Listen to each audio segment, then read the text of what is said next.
Jim told me. Oh, by the way, for those of you who haven't been to our Mining Alliance meeting before, we have sort of a tradition where I tell a bad Irish joke before we get going. But many years ago, I decided to give up the drink.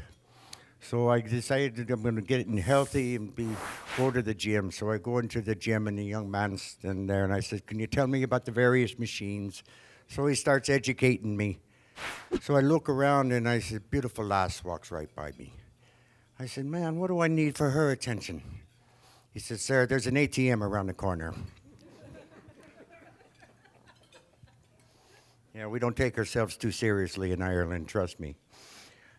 Ready?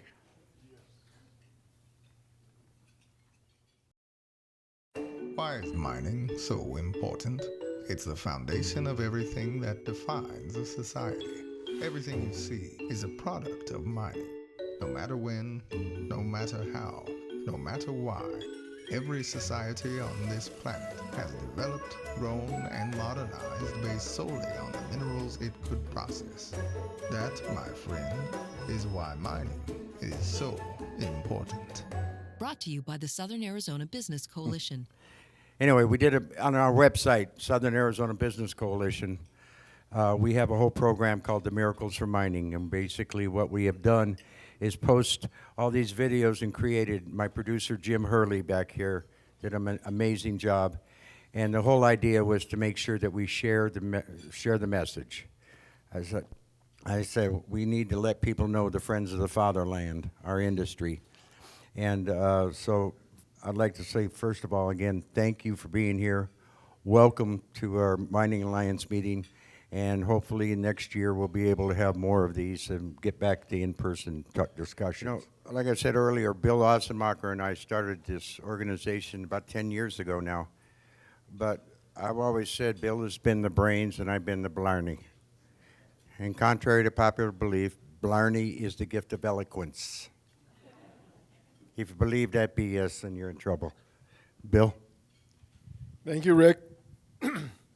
10 years ago, maybe a little bit longer, the Rosemont Project was having public hearings, and the newspaper was pretty rough. They would criticize anybody other than the environmentalists showing up. So Rick and I got talked into by Rod Pace to start another organization, even though I was very active at the time with Amigos. The thought was to have a group that didn't have mining in their name, but to be pro-jobs. And at that time, the F-35 was a concern. There were a lot of people saying it would be too noisy to come to Tucson, whether it was going to be with the Air Guard at the airport or a DM. So Rick and I started a group. Obviously, it was to be complementary, not competing with all the other wonderful groups that have been around forever in supporting mining. But our focus was to show up at the public hearings, encourage people to go, even if it was at a high school 40 miles out of town, and put a spin on the fact that the environmentalists would show up first, fill out their comment cards, and they would all be the ones that the Forest Service would talk to first. So it took a real effort, and to be honest, it was actually exciting to get lectured by the people in the crowd at Green Valley as to how all those schools and roads got built. I would try to explain that they should be happy that they got to move somewhere close to a copper mine where the land was cheap, even though the copper mine paid all the taxes down there so they could afford to live on the skinny. But believe me, they were a lot of these people came from Oregon and California, where they thought differently about mining in their backyard. But in the 10 years, it's been a struggle, as we all know, as we get together, that things just don't change. And that is the need for natural resources, especially minerals, to be extracted from the earth is going to continue to grow as long as the population of the earth grows. Whether you're a industrial economy, emerging economy, a green economy, the need to extract materials is going to be so important. And God did bless this state with a lot of copper and a few other things. And we just really can't let the next generation, whether it's our children or grandchildren, to miss out on the opportunities, because our forefathers, going back 120 years ago, 1 out of every 4 people worked at a mine in Arizona 120 years ago, which meant that it was really the basics. Obviously, we had cotton and climate and citrus, but copper's still here. It'll always be here. And obviously, we need the other natural resource minerals out of Arizona, too. So please continue to support this organization, SABC, and the others. We've got a lot of strength in numbers, but the dilemma is that I think the next generation doesn't really understand the importance of how cars, air conditioners, houses are built, and they just don't comprehend that if you don't grow it, you have to extract it from the earth. I know sometimes mining gets to be a bad word in society, but it's up to us to educate the next generation and to keep this industry vibrant. So please don't give up on anything. I appreciate all the mines that are willing to invest their money and their capital in this state. And I do appreciate my partner, Rick, who, through tough times the last few years, has continued to carry the flag. So please continue to attend these events and do what you can financially to support the ongoing efforts to educate the next generation. It is sad how people don't really understand how things can be taken from a mine in Africa, shipped to China, brought to here on a boat, stuck in a Walmart, and we think that's a good thing. Having things going all around the world instead of being extracted near you where you're going to consume them. So true environmentalism is really trying to build an economy, a sustainable economy in every country where you keep your youth, you educate them, you don't let people leave your country, you develop as many natural resources as you can, and you support a population that makes sense. Our world is somewhat backwards, where we count on China to produce over half of the world's supplies, whether it be high-tech stuff, computers, whether it's products made out of copper, but we got to change that trend. And I hope this industry gets more vibrant as time goes on. With the price of copper up right now, it's not a bad time to be in the industry. But we've survived the pandemic, and now we got to survive the next generation of people that say, not in my backyard. So I'm anxious to get on with our presentations here and have you hear about some of our properties. So Rick, who's next? Who's next? Jerry, where are you? Did you want to do Andre? Come on up. And then we're going to get to Senator Leach. Who's going to give us a brief update, and then Senator Gowan's going to talk about the state budget and how it affects our industry. There you are, my friend. Okay. Thanks, Rick.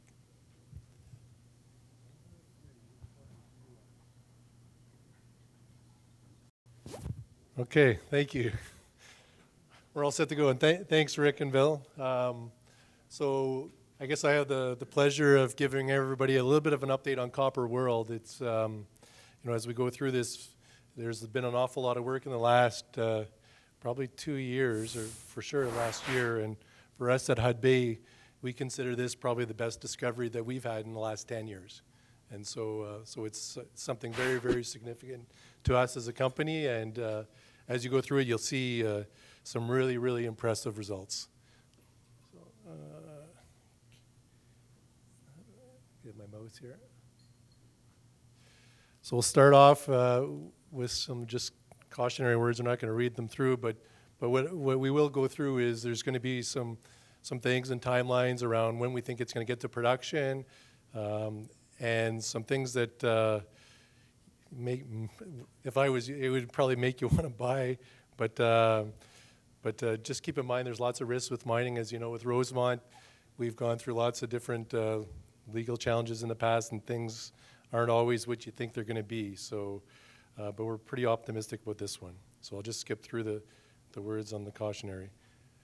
So where is it? So Copper World. So this is it's a series of deposits, and I'll show you some pictures coming up.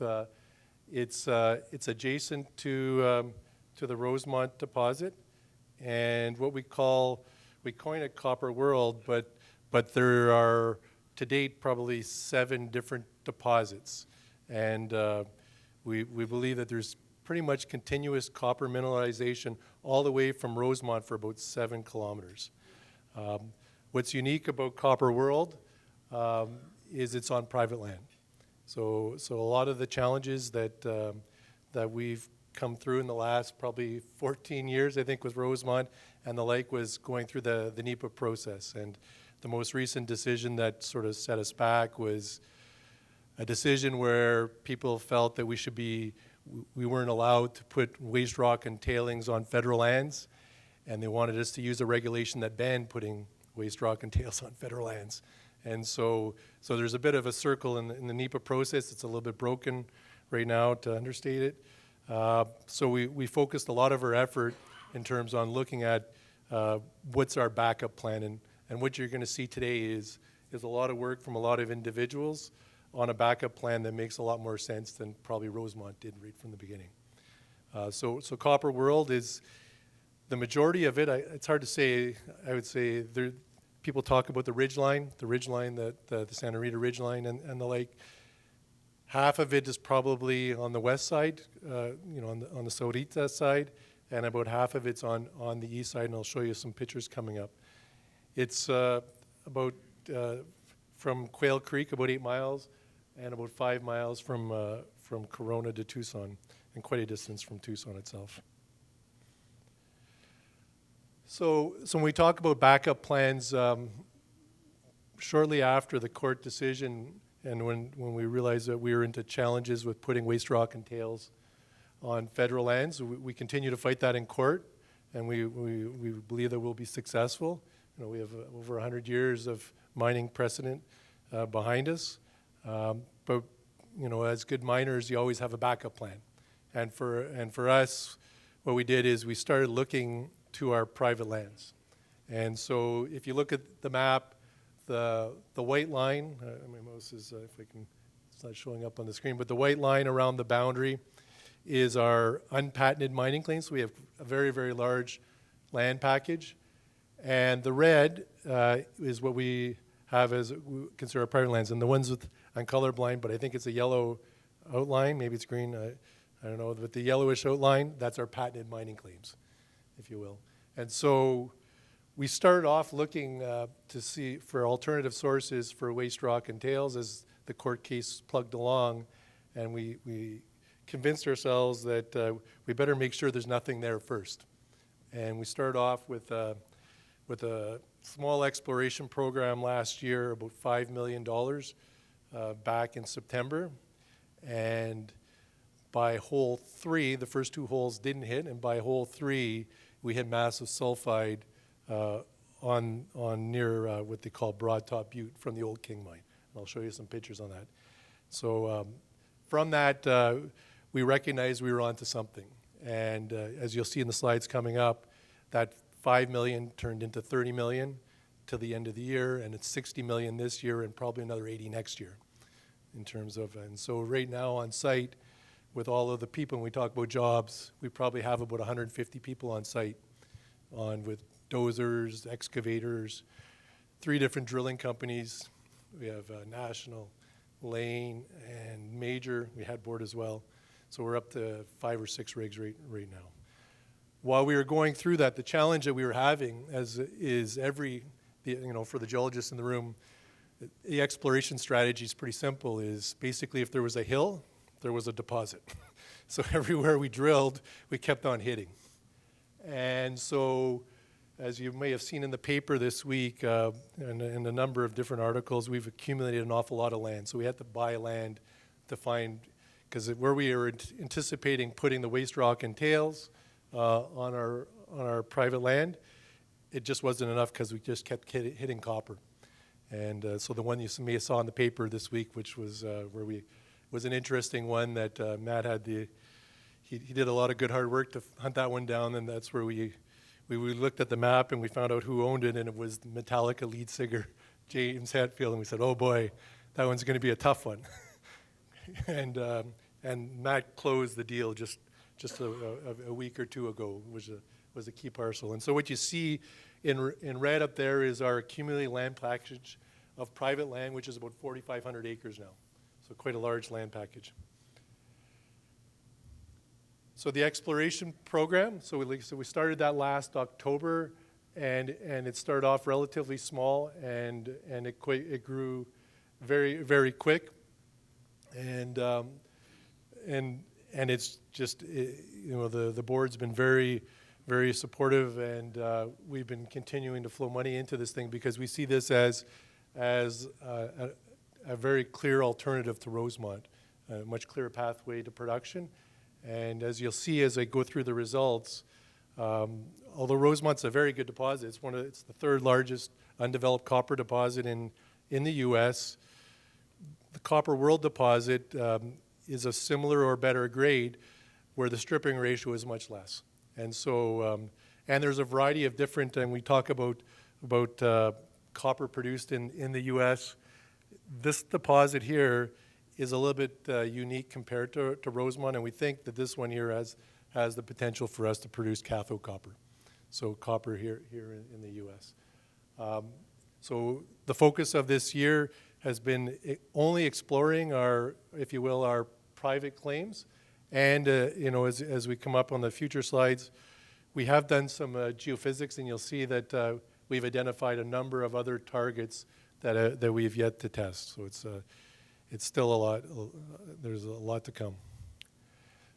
So what you see on the bottom right is the Rosemont pit. That's the pit that's was currently being permitted, or it was permitted, and it's under litigation right now. And if you follow up to the north and to the west, if you will, you'll see a number of deposits. We press released 3 or 4 in March, and then another additional 3 in September of this year, which are the Bulsa deposit, Broadtop Butte, Copper World, which we call the namesake, North and South Limb, and then Peach and Elgin. And it's a funny story about even with Peach. So there's a lot of holes. If you see on the Peach is the one furthest up to the top left. And when we first went down the road, and we weren't sure, we had some holes in our database and the like. And when we got into it, how this started out was, and there was a U of A student in the back, is we stumbled across, if you will, in a 1955 master's thesis on the internet. And in that thesis, there was this cross-section with a series of drill holes on it. And we looked at it, and we said, we don't have those holes. And so we sent a hunt for it, and lo and behold, someone found a box full of these old carbon-copied logs sitting in the back somewhere. And so we put those into play, digitized them, and that became the justification for the first $5 million. So it was we stumbled on it a bit by chance with some good, call it geology digging, and it resulted to where it is. And so what we have is a series of copper sulfide and copper oxide deposits. So oxide is something that's heap leachable. And so there's a range of copper oxides throughout the deposits. We have some ones that are a little bit more challenging with acid consumers with limestone around. And those are limited in nature. There's some that are in quartzites, which are really favorable. You don't use a lot of acid. And there's some around porphyries as well. So we have a whole range of different deposits, as well as the typical sulfides that you'd make concentrates with. But the key thing is all of these are on our private land, and they are somewhat separate from Rosemont. And if you're going to start a mine from scratch, if you're going to do it, you probably want to mine the highest grade stuff first, the stuff that you have to strip the less so you can get to it quickest. And so as fate had turned out through our unfortunate circumstances in the courts, it actually led us to probably a better pathway. So I'll talk through a few of the different deposits, and you'll notice some of the grades and the intersections. And so what I would say is we probably have drilled, since we started, over 300 holes in the deposit. In this year alone, I think we'll be around 200,000 feet, and next year closer to 300,000 feet. The Broadtop Butte one, like I said, is the first intersection that we hit into that one. We hit massive sulfide right from surface, pretty much, like 5 or 10 feet from surface down 150 feet. And that was part of the extension of what they call the old King Mine. And so it's a 3D shape of what you see there, but some of the intersections, so hole 117, we hit 700 and some feet of 0.6 copper. And where, if you're familiar with the Rosemont deposit, the average is around 0.4. something in that range. And the irregular shapes that you see on the top of the red, that's basically surface. The Copper World project, so that's sort of in the middle. It's on the west side, and there was a mine there, the Copper World mine, and they mined very narrow, 5 foot wide back in the early 50s and 60s. We have all the old tunnels underground from it and shafts and the like. But looking at it from an open pit scenario, as you can see, we've intersected some very significant mineralization there, almost 300 feet of 0.7 copper and a couple hundred feet of 0.6, and numerous intersections into this deposit. I'm not going to quote tons, and if you ask that, I won't tell you. We're going to be releasing a resource likely in December, is what our plan is, and you'll be able to see a little bit more about what it quantifies to. But again, this one here has almost no stripping in it. It's basically on a hill, and it's all pretty much ore. The Balsa discovery. So Balsa, this one here is a very unique one because it appears that the deposits from Broadtop Butte all the way to Rosemont seem to be connected, and this is all pretty much oxide. And the nice thing about this oxide is pretty much in a quartzite, which doesn't consume acid. And the types of grades that you see, you're getting like 400 feet right at surface, 1.5 copper, 260 feet over 1%. And then we drilled off the edge of Rosemont pit, and you can see the two intersections, the 800 feet of 0.4 copper and 600 feet of 0.5. And so it's wide open in between, and we actually have drills drilling there as we speak.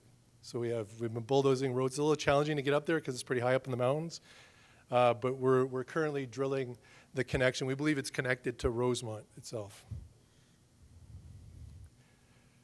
So this one here is a little bit of a tricky mishmash. So on the left is the historic Peach deposit. So this is the one where you can see there's lots of holes. Those are the holes we found that I kind of mentioned. And we went in and validated the holes with our own drilling because they were done with what they called churn drilling, which is like a chisel, way back in the 50s. And so we've intersected and replicated drill holes there of over 130 feet of almost 0.9 copper, which Peach has oxide at the top and then sulfide at the bottom. Elgin is mostly sulfide, and again, similar 300 foot over 0.5 copper. The north and south limb ones, this is around an old mine called Heavyweight. There was a Heavyweight mine and the one they call Old Dick down at the bottom. And so the north, there's a large porphyry deposit in the middle between the north limb and the south limb. And those are skarn deposits, the north limb and the south limb are around it. So again, those ones aren't as big intersections, but if you're going to have a mine, you're not going to walk away from 100 feet of 0.7 copper rated surface. So it's all, again, all rated surface, really low stripping. This one here, the previous slide, I guess we had geophysical lines, but anyways, we in January, we spent about a month and a half doing what they call IP surveys, where you put a charge into the ground, and if there's something metallic in there and you take a response off, they go out and read. It's almost like you'll see a charge, a remnant charge.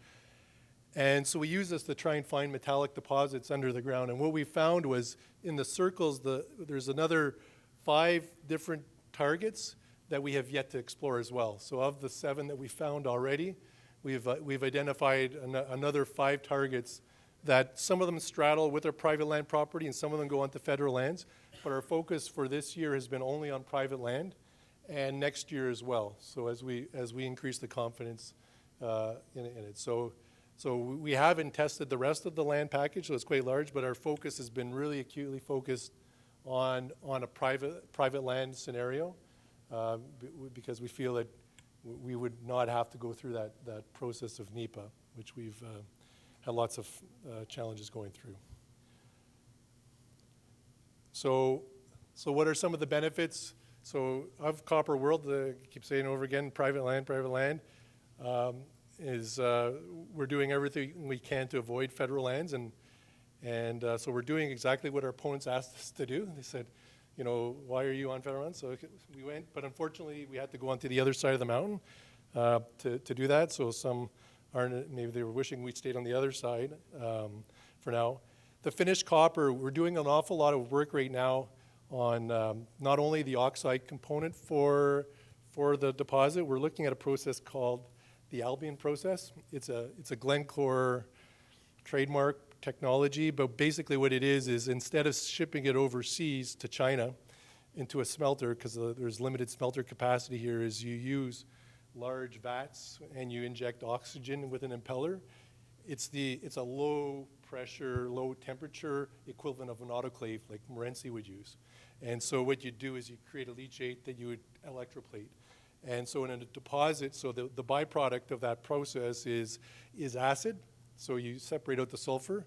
And so some of the deposits use a lot of acid in this case. So the acid would be recycled and reused on the leach. So the byproduct of the process, instead of creating acid rain or the like, you're generating the products that you need. And the goal for us is to try to get to a point where we just have finished copper leaving the site. And so there's lots of other unique elements around this, it produces nitrogen as a byproduct of the process, and the nitrogen would be reused in the moly circuit. There's a sulfur burner which would generate electricity, so it'd be generating some of its own electricity as well. It's early days, so we have a lot of testing to do on this front. So right now, base case is some version of a heap leach with sulfide, but we really think that this technology will make this project work. It's a unique project.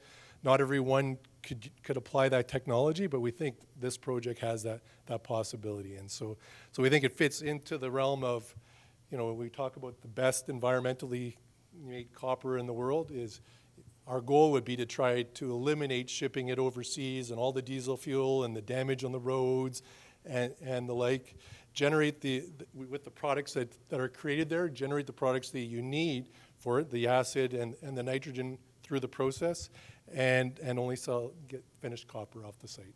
So, but there's a lot of work. We're in the process of doing much test work. We've been doing the metallurgical test work on this now for probably 8 months.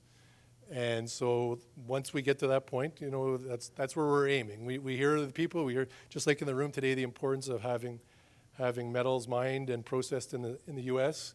And to the extent that we can, we're trying to do that. We're trying to do that.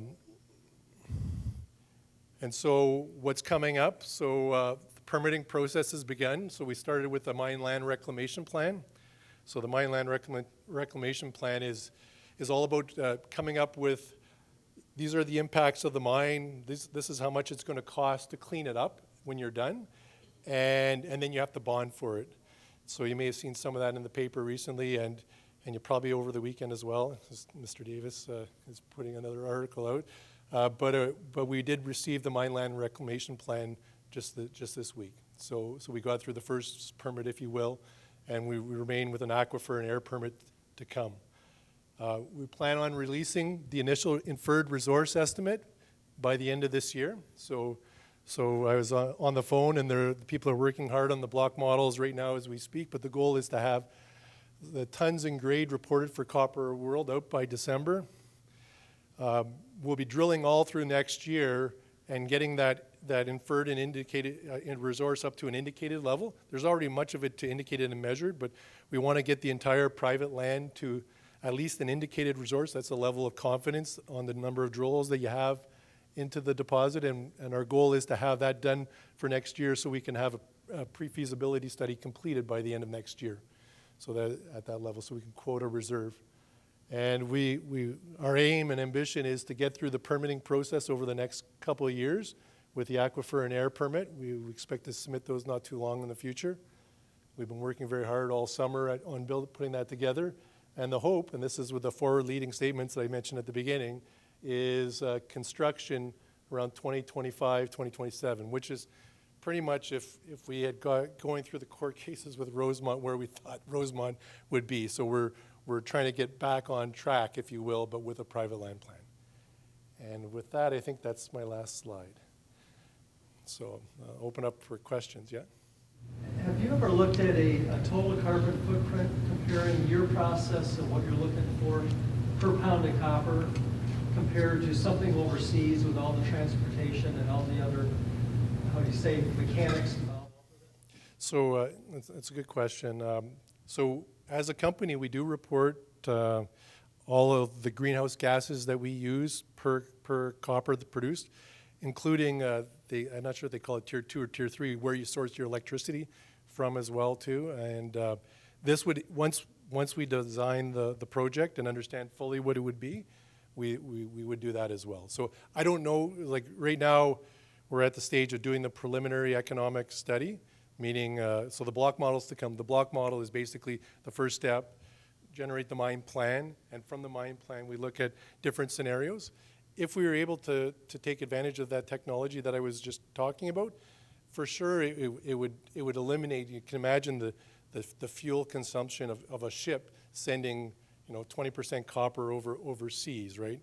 It would be tremendous. Or the emissions from a stack of a smelter, right? In terms of, and so this would be probably, if we were successful, one of the greenest copper methodologies out there. Yeah. There's, I'll take this one, I'll go there. Yeah. Do you anticipate any smoother process with Pima County air quality? So do a smoother process with air quality. So my understanding, and there's more people in the room that went through it before than myself, but the Pima County process for air permitting wasn't that smooth in the last process. And we ended up for the Rosemont project permitting with the state. So ADQ ended up being the permitting agent for the class 2 permit. Our hope would be it stays with them, stays with the state for the class 2 air permit for the project. Yeah. Yeah. Rosemont was set up to be much less consumptive of processed water than other conventional open pit copper mines. How would you compare the water consumption for Copper World with that of the Rosemont? So, good question. So the scale of what I, we're going to release in the PEA probably in March of next year, and you'll see throughputs and the like. Right now with this project, it's probably comparable to what Rosemont was using for water. The tons per day rate will be slightly less than what Rosemont was, but when we get the PEA completed, we'll have to optimize the tons of heap versus tons to the mill. We haven't ruled out dry stack. By being the plan that was built for Rosemont was what I consider probably one of the most environmentally thought through design projects on a very compact footprint, and dry stack was part of that. Through the circumstances that led us to this, we had to go on to that really irregular footprint of private land, right? It'd be hard for me to click back, but if you remember all of the red up there, with that irregular footprint, it's not that easy to do dry stack and have filter presses in different locations or stacking mechanisms and the like. Should we get more land in an area that gets us to a configuration that we can get a larger, more compact, if you will, or isolated footprint, we'd be definitely open to looking at dry stack again. But right now, with the current plan that we have, we're forced into what can you fit into this really tough geometry. And in that case there, hydraulic tails was the way that we had to go. We will, we were looking at different opportunities like to the element of dewatering to the point of paste, and other water conserving measures, but we haven't ruled that out. We haven't ruled out dry stack, and we see that as a reason why maybe some agencies or governments may want to work with us so that we can help us purchase some more land to get it to dry stack. Good question. Yeah. Why don't you also explain a little bit, if you have oxides and you can do solvent extraction, it's a game changer because a lot of times that's some of the ore you hit first on top, and it requires a lot less, and you don't have to build as bigger concentrators, and you're not using as much water. So it's really what we call easier to mine, cheaper to mine, and use less resources. Correct. Yeah. So the SXEW, I can't remember the number, but it was like a couple thousand acre feet or 1,500 acre feet a year that we were anticipating for mining with that. So it is significantly less than using a concentrator and tails. And the Bulsa, the upper part of Broad Top Butte, the upper part of Peach, and some of those north and south limbs are all have oxide. And yes, they would just go to the heap that would be lined underneath. So there'd be a rubber liner, engineered membrane underneath, and so that there's very little water consumed other than dust maintenance on the roads and the lake, yes.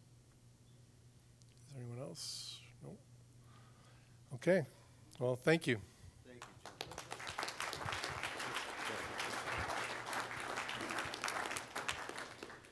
Okay, Senator Leach is going to give us a little geographical, speaking of geographics, of the. Go ahead. Yeah, I'm going to talk just for a second. Thank you, Rick and Bill, for giving me just a few minutes to talk about redistricting. In this last presentation, you heard of just the ginormous opportunity that we have here in southern Arizona. And what's the one word that kept coming up? Government. Government here, government there. And for as long as I've been coming, I haven't been coming here 10 years, I think it's been 9. I've heard that all the time. Government, government, government. Here's where you come in. Arizona is in the middle of redistricting process right now. Right now. You've heard candidates both at the congressional level and at the state level. All right? Now is the time. This is like a vote, only you get to vote on the district lines and where they live. I'm encouraging you, I'm begging you, please have a voice. We heard Grijalva. I don't know if we can make that go away, but we can severely limit it and make sure that we have a majority in Congress of our state congressmen and a majority in our legislature. That is up to you. Where you go is Arizona Independent Redistricting Committee.gov. Put your comments in. You don't have to go to the meeting. They take written reports. There's maps on there. You are important at this time. This will be the mapping districts that we will have until 2031. So it's very, very important for you to take this opportunity, make your voice heard loud and strong. Thank you.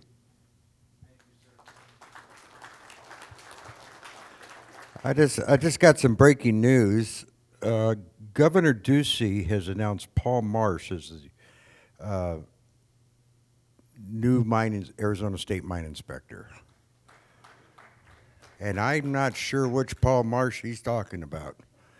We used to have a county supervisor, Paul Marsh, but I don't think that's the same one. So, but I'll try to get you an update. Mr. Gowan, Senator, you want to tell us about the budget's going to do for our industry?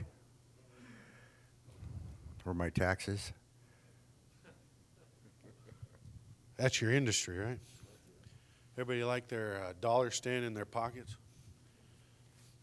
Well, we got a gift for you. So I got my little thing so I don't forget to tell you guys. We have 5 pillars is what we call them. And Senator Leach is my vice chair up there at the Capitol for appropriations. So your Senate appropriations team is hey, yes, no? Is that better? Everybody hear me in the back? Okay. He's waving. Wave over there. I'm just teasing you. So here in the southern region, you have Senator Leach and me are on the Senate appropriations team as the chair and vice chairman. Now, how important is that, you think? How many people you think are in Maricopa that are from the legislature? 80%. Well, 19 of 30 districts are within the Maricopa region. Do we have any Maricopa people? Hey, you don't want to admit it. That's why. Oh, there's one that admitted it. So, how important is that? Is we lead on the team that distributes the dollars that you give to us to take care of our state. So where do you think we like to take care of? We like our southern Arizona, right? So We like the whole state. For you Maricopa guy over there, we still like you, don't worry. So what we've done is, obviously, in our budget, the size of our budget, over a $12 billion budget, we got 55% goes to education. That's K through university. And for the University of Arizona, we were able to get the School of Mining up. Do we know that? We just got the School of Mining up for the University of Arizona. And that is an excellent time frame because my son's at the mining school as well. So hopefully we get him through, and then he wants to be one of those lawyers. We have any lawyers in the room? There's the doors right here. Just letting you know on that. So we got tax reform, education tax reform. We went from 4 brackets, 5 2 years ago, to 4. Now we're sitting at collapsing. So we have 2 brackets that we're collapsing into. And we have a 4.5 bracket and a 2.5 bracket. Because we've met triggers already that are going to bring this down. This is going to be over 2 years, and they've met. Now, Prop 208. Anybody know 208? All right, that's the piece where it taxes people who make $250,000, a single person, or $500,000 a couple, another 3.5%. That would have taken that 4.5 to 8. Now, what's happening to all these states that have high income taxes?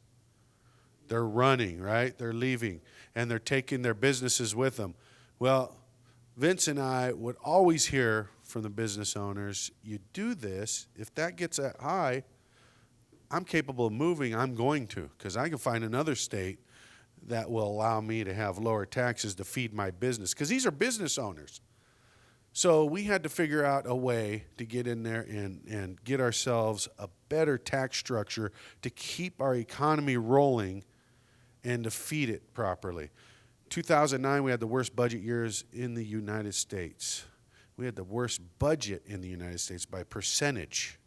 This state did. Now, we're at the top. We're doing well. We're managing it. We're deregulating. We're doing the tax reforms we need to get you guys help. So right now, what you see in the tax brackets are a 4.5 and a 2.5 is what we're going to see here in the near future.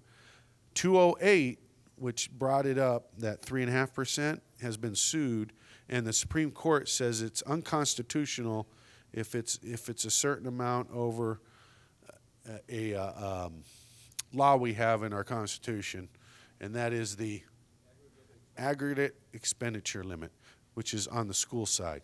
So once it's over, we're 1.1 billion over that. So basically it's unconstitutional, but we have to have the lower court rule that. So when you see that, we're looking at a 2.5% flat tax. Problem is, we have a referral process, and we have people that went to refer it to the ballot, so we're all going to have to vote on it. That's what it's looking like. So remember that as we talk about redistricting and getting ourselves in the proper position to make sure we have pro-mining legislators at the Capitol, you'll have to go and vote to make sure that our economy continues to roar like it's doing. Because if we falter at the federal level, we want to make sure we're secure here in our own state to be able to survive anything that could come down the pike. Or if these other states falter. There's states that are out of whack. California, why do you think they're leaving? It's crazy, right? Their income taxes are up. Infrastructure, $303 million we put in infrastructure. There's a huge thing. We're obviously roads, certainly yes, water. Water is a major one. That's actually has $200 million of its own there to go looking for water to bring into our state or figure out ways to resecure the water we have here. So we're investing in that water area. Also within the CAP system we have, right? Pinell County is losing their allocations. And as such, they need to get infrastructure for themselves to pump the water out. So we got $20 million of those water districts so that they could get that infrastructure in. Do we all know Pinell County is a $2 billion industry when it comes to ag? Huge, yeah. My supervisor out of Pinell knows that. So one guy in this whole, no, I'm sure there's a few in here. Public safety. We all need public safety? We absolutely do. we believe in our public guys, right? Our public safety guys. So our troopers, we were able to get them a raise. We were able to get our Department of Correction guys a raise. We want to make sure the guys that are in prison are being watched. Problem now is we're seeing they're being poached. So we have bigger cities up in Maricopa that are offering bonuses. So if you go up there and you drive by the Department of the police department, excuse me. I'm used to saying Department of all the time because that's what we say in the state.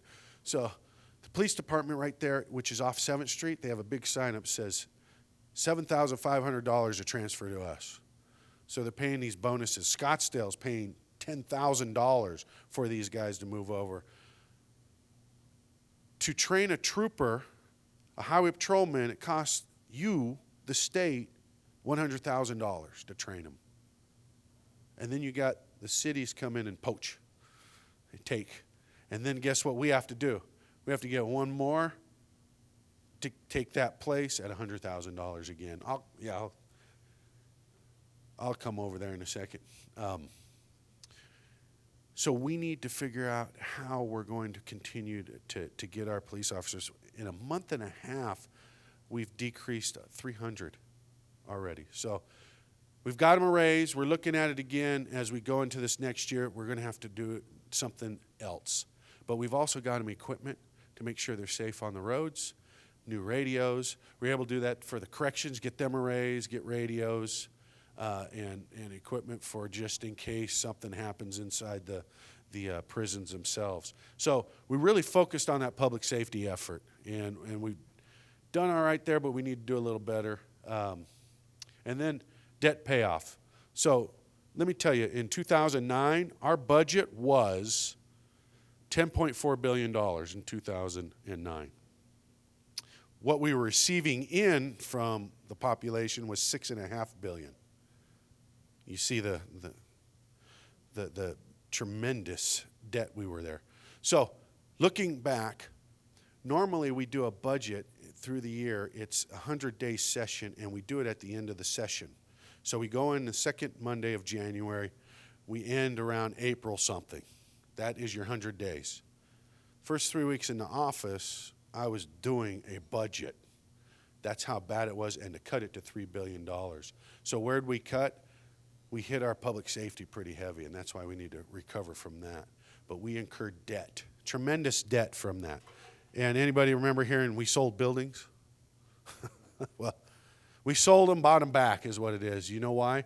We can't borrow. So by selling them and buying them back, we got cash in hand. And our Constitution says we have to have a balanced budget. And the effort with that took a lot. It took a lot out of us. We had to figure through crevices, cracks, and try to get those. So we went into some, we're not supposed to say debt, but there was debt because we have to pay these off, the buildings and all the other incursions of gimmicks we were doing. Also, pension for our police officers and our corrections officers is high. The pension liability is high. They went into debt. Their pension systems did. The counties have it that way, and so do cities. Well, we've been, let's see, what are we about? We were about $2 billion over. We actually threw $1 billion to cut those down. In fact, by doing that, we actually received more dollars into our general fund because we weren't paying the interest anymore. So it saved us in the long run, and we accumulated more dollars. So what we've been able to do, and what I think we're looking to do in the future here, we've been doing these budget road shows. That's where we just came from, Vince and I, with the director from the governor's office for his appropriations team. We've been in Casa Grande. We were there yesterday. Then we went to Sierra Vista in the evening. Then we came here for Tucson, and then we decided to come on over this way. In fact, the reason why I had to go from Casa Grande to Sierra Vista to here is because this was scheduled. So that's why we did the movement the way it was. So what you have, remember our pillars. We have education, tax reform, infrastructure, public safety, debt payoff. Sound like a good budget? Sound like a state that believes in our issues, right? So we're going to continue to focus on that as we go into the next cycle here. And already we're looking at roughly $2 billion in excess that we're receiving back. Now, I will tell you that 208 I told you about, 3.5%, it's being collected. We don't know where, and we don't know how to set it aside because the Department of Revenue doesn't have a program for that. So what we have to do as the appropriations team is actually just take the dollars and put them over there in some slot, and we're thinking roughly $1 billion to put on the side. But we still have $1.1 billion even at that point to actually look at what we can do for our issues of education, public safety, all those good things that you want us to do when we're up there. But manage it properly, right? That's the whole point of this. So that's where we are. I hope you're happy with that, because that's what we plan to continue to do for you and make sure that you guys churn the economy. We don't make jobs. You do. So that's what we have to do, is make sure we get out of the way, and that's where Vince was talking about. Get government out of the way. Heck, Rosemont would be already up, right? So with that, I appreciate you guys for letting me come up, letting me come out and speak in front of you. And you're all welcome anytime. Come up, visit me, visit Vince at the legislature. We'll show you around. God bless you. So just real quick, what is our total projected budget going forward, and do we have a surplus projected? Yes, that's $2.1 billion. We have a projected surplus. Okay, great. Thank you very much. Next up, from Pinto Valley, Bob Dickey. Yeah, you were going to say something, I think.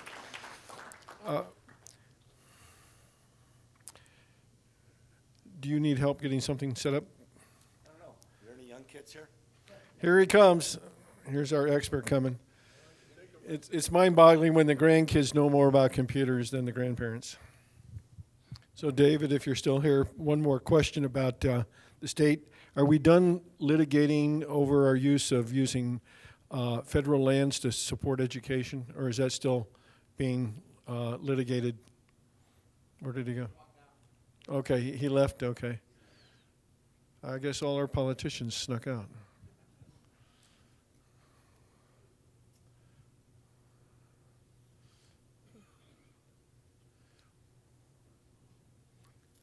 Looks like we're getting close.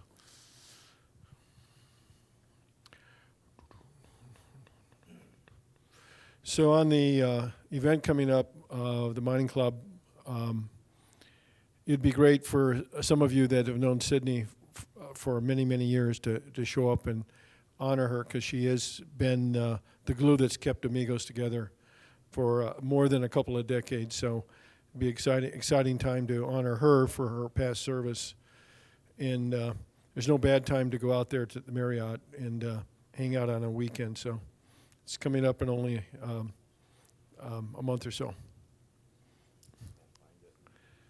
Well, you can give us a verbal if you want.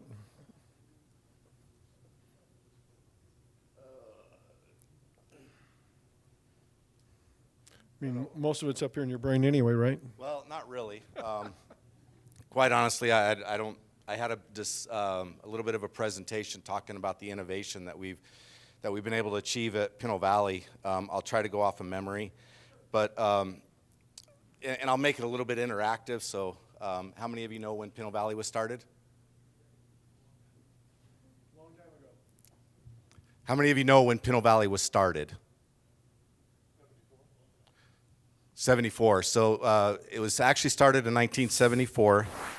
It was built with used equipment, if you didn't know that. So its technology actually goes back to about 1950.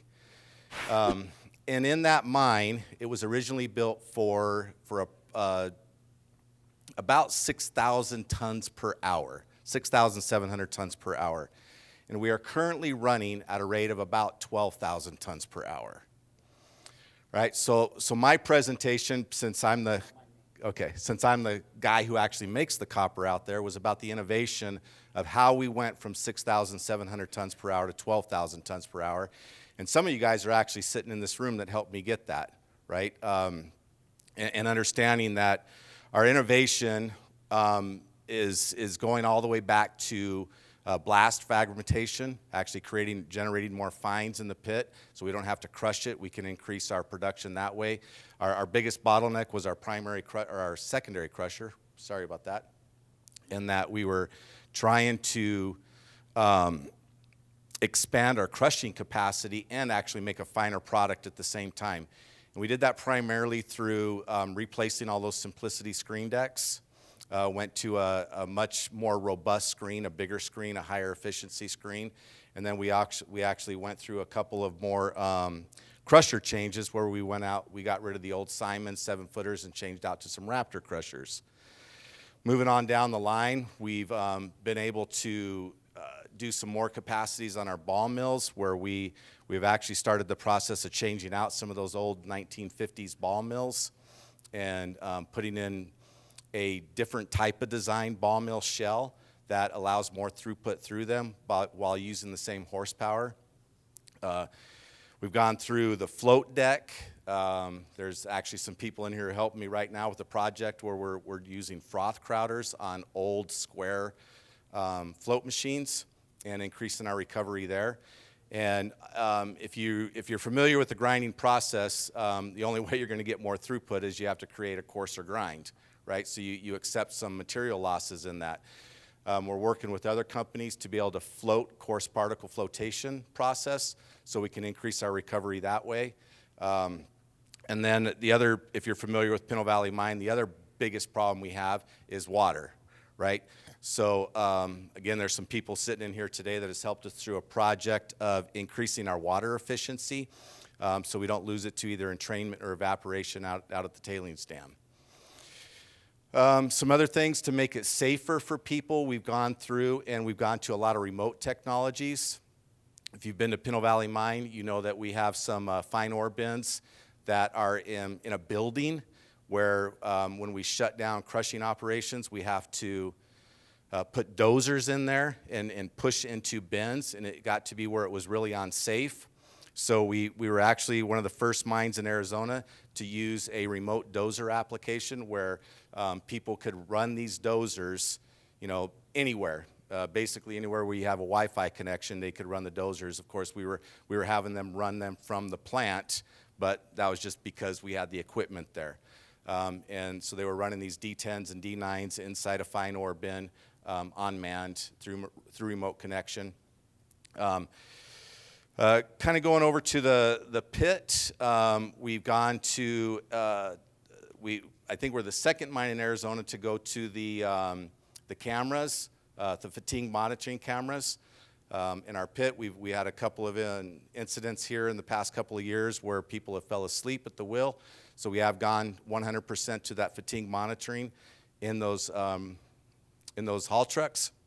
And we're also exploring the opportunity of autonomous trucks. As some of you know, we have a hard time getting employees right now, right? And we have the highest turnover in our haul truck drivers. So with that being said, we're starting to look at autonomous driving with our haul truck fleet and then focusing more on other technical skills and training to get those people in. It's kind of all I can really remember off the top of my head. Sorry, there's probably quite a few other things in this presentation that were going to jog my memory, but I can't remember anything else. And I don't feel like an idiot now because we had multiple people try. Any questions about Pinto Valley? What's the future?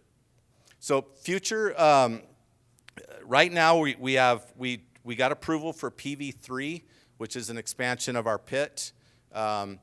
And that ruling should come down in the next couple of weeks. Right now it's just kind of determination of bond, how much bond we have to put up. We think it should be about $200 million. The government thinks it should be a little bit more, so there's still a little bit of argument there. And then we have started our PV4, which is basically takes it to the end of life.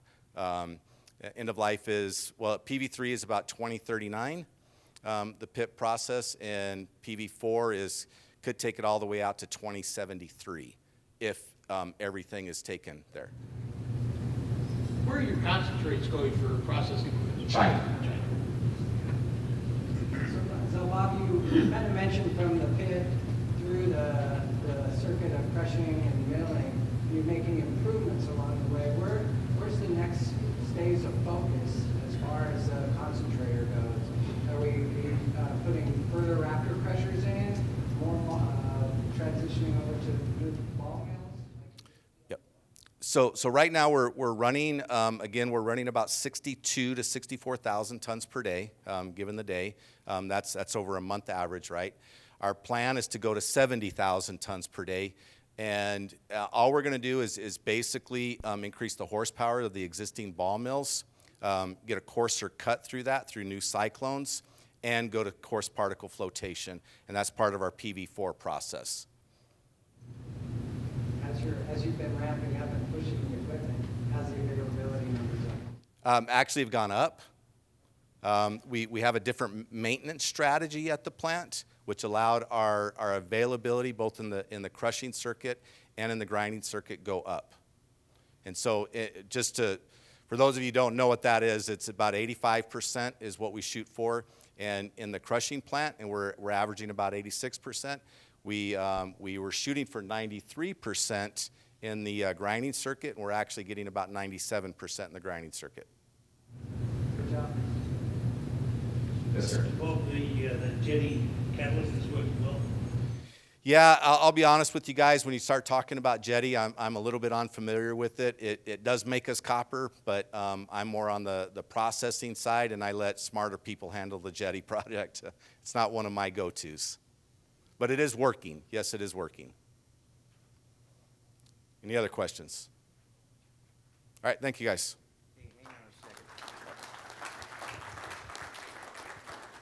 You know, our mining companies around the state and our vendors and everybody else have been pitching in to help communities during fires, floods, and all the other things. So I just want to congratulate you and all the work that you all did up there in the Globe, Miami region after the fires, Resolution Copper, ASARCO's contributions, because people forget our mining companies are citizens just like everybody else. And congratulations on everything you did for ours. Thank you. Appreciate you, my friend. Okay. Let me see here. James, you ready? Jim, do we have his PowerPoint up? ASARCO. There you are, my friend. Okay, good afternoon. Thanks again for allowing me to give you guys an update on ASARCO. I know it's been a while since we've been out here, and I think the last time Robin Barnes gave a presentation, and some of it had to do with the BLM land exchange. I know that that a lot of your help made that happen, and I'd like to thank Robin, who's I didn't see her here today. I was looking forward to seeing her, but thank everybody for your help with that.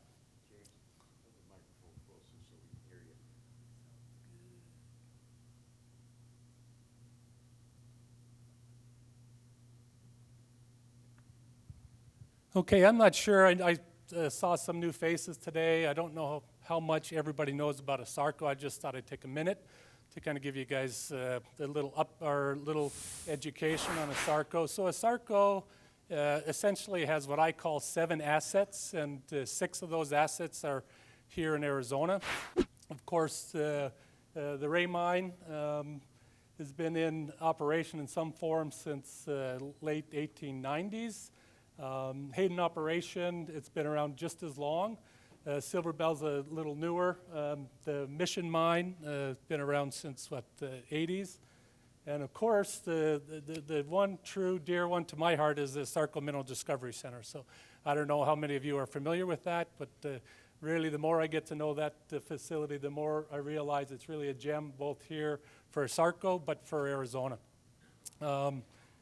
Of course, we have our facility in Amarillo also, that the refinery and the rod plant that I'm not showing here, concentrating on Arizona. So I show here that ASARCO's been in operation here in Arizona since the 1912. Can anybody else tell me what happened in 1912 in Arizona? Statehood, yes, absolutely. So we're proud of being here for that long, and really being a part of this community and the mining community and the communities surrounding our operations. And I've been fortunate over the years, and I know Tom and some of the other people have seen some of the great historical pictures that we have over the years. And one thing I'd like to share, we are looking at doing some upgrades to the ASARCO Mineral Discovery Center that we look forward to rolling out to the public over the next 6 months, but we're looking forward to that. Of course, some of the challenges that we have at ASARCO, and I know the rest of us, the rest of you out there are dealing with, of course, with COVID, risk mitigation at our sites. ASARCO, like the rest of our peers, have been doing everything we can, from screening, on-site vaccinations, promotions, promotional communications with our employees to both get the COVID shot and manage the PPE and risk mitigation. So I'm so happy today to be in presence, in person, meeting with you guys. So I really look forward to doing more of that in the future.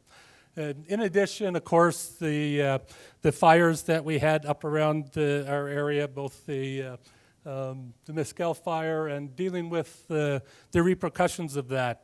We have, of course, a lot of watershed that feeds into the Ray mine operation, and we've come to realize that it's not just the debris and stuff that's coming down with that watershed, but a lot of high copper content materials flowing through our operation. So one of the issues we're dealing with is trying to work with the agencies to ensure that, one, we're not responsible for that, and to make it clear to them. Also, you know, if it was ASARCO that dumped material onto somebody else's property, you know, they wouldn't feel good about it. So we're feeling the same way, both with the state land.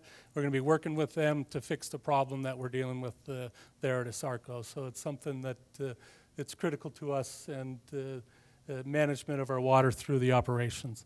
Labor shortages, I heard that through a couple of the themes of the conversation today.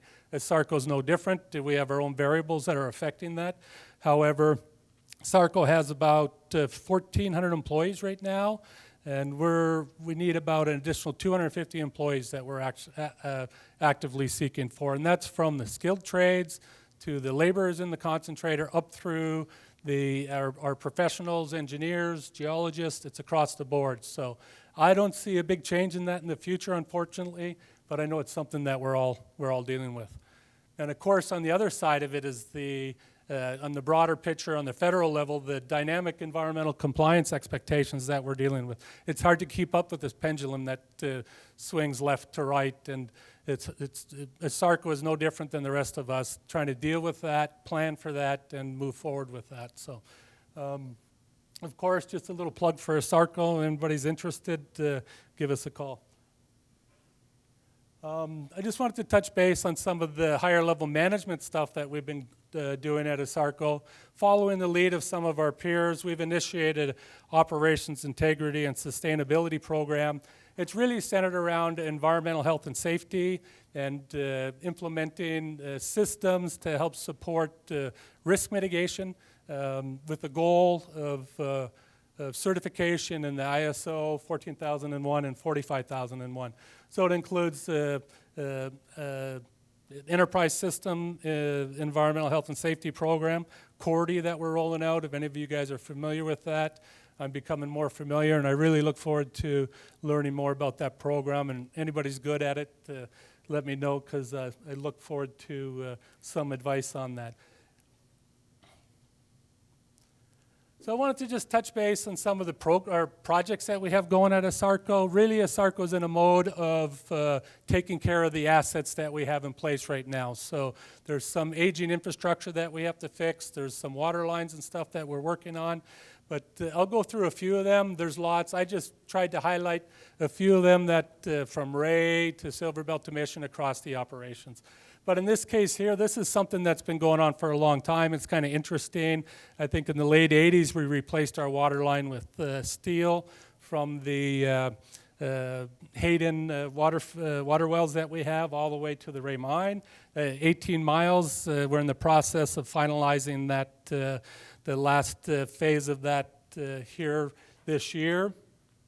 It's kind of interesting though. So late 80s, we installed that water line. So say 20, 25 years that water line lasted. We were having issues with leaks and stuff across the pipeline. So that had to be replaced. So of course the support of M3 Engineering and Meridian helped us through that process, and a lot of other people. But it's nice to see that project getting done. That's something that, again, taking care of our assets, making sure that we have confidence in the water supply moving forward at the Ray operations. In addition, at the Ray operations, because of the next phase of the pit mining, we have to replace existing transfer tower, a couple of the shops, and maintenance buildings. But as the pit expands to the south, this is called our Mesa pushback. We've been working on the pre-feasibility, was completed in 2020. Of course, the detailed engineering is in process for that. So I know for some of the contractors and consultants in the room, something like this is important to know about, so you guys can look forward to how you can support us. We're looking for construction to start on the ground with some of the civil work in the 2021. Really with completion to support the mining operation in 2023. So a big project that we have going. Of course, M3 Engineering, you'll hear that throughout the conversation today, and Wood, Iramat, and some of the consultants that are helping us with that. This is a big one. I'm really excited about this. Some of you may have heard about this slag processing that we're planning at the Hayden operation. Of course, with historical tailings at the Hayden operation, really is a resource. It's some pretty high-grade slag out there, and we wanted to, we've been kind of evaluating this the last 6-8 months. Of course, the copper price is really helping us move a lot faster with this process, but it's very exciting. And so the bottom line is that we have the existing concentrator there at Hayden. We're looking at reprocessing the slag through that concentrator. Of course, we're concerned about the specific gravity and how that's going to affect the process, but we're managing through that. The nice thing about it too, on the environmental side, that'll help support some of the future reclamation, those old slag piles that are there. Engineering's complete. We've, through our APP permit, and the emissions permit, we know it's just a minor permit amendment, so that's nice. It's been agreed upon with ADQ. It's going to be it's sent along to the EPA for review, and we're looking forward to getting that permit. It's really the only major permit that we think that we see any issue with at all to move forward. The mechanical electrical work is ongoing. We've expect construction to start in this quarter, and possibly production in the second quarter of 2022. So a real quick project that we're trying to ramp up and put in place to take advantage of some of these opportunities that we see out there. Again, M3 Engineering at Wood, thank you. Another water line. So the reason I spent a little bit of time talking about the Ray water line and why we have to replace a 25-year-old water line, this one's kind of interesting. This water line at Silver Bell, it's been there for, it was built in the 50s with transite concrete piping. So what a difference. Something that's out there now, lasted 60 years, this concrete transite piping. And now we're just having to replace it. So it's interesting how some of the stuff that was built 50 years ago, 60 years ago, how well it was built. And of course, the issue with the transite piping is another reason, of course, why we're looking at removing it. And we are seeing some issues relative to that.